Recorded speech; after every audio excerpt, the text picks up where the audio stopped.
Hi friends, இன்றைக்கி நம்ம பார்க்க போகிறது குலோப்ஜான். குலோப்ஜான் தானே அப்படின்னு நினைக்காதீங்க. குலோப்ஜான் பவுடரை வச்சே நம்மளுக்கு விரிசலே இல்லாமல் குலோப்ஜான் எப்படி செய்கிறதுன்னு பார்க்கலாம்.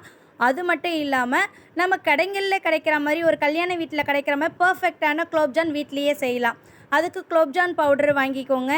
நீங்கள் ஒரு 200 கிராம் ஸ்வீட்லெஸ் கோவா வாங்கிக்கோங்க. 200 கிராம் கோவாக்கு 50 கிராம் மைதா ரொம்ப சரியாக இருக்கும்.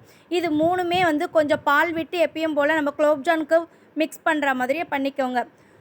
நெய் கொஞ்சம் மேலே தடவி ஒரு 10 மினிட்ஸ் ரெஸ்ட் கொடுத்துக்கோங்க. எப்பயும் போல் உங்களுக்கு சைஸ் என்ன மாதிரி வேணும், ஏன்னா நம்ம இதில் கோவா மைதா போட்டிருக்கிறதுனால சைஸ் ரொம்பவே பெருசாகும். அதனால் கொஞ்சம் மீடியம் சைஸாகவே நீங்கள் உருண்டை பிடிச்சி எண்ணெயில் போட்டு எடுங்க. பர்ஃபெக்டான குலோப்ஜான் ரெடி ஆகிடும்.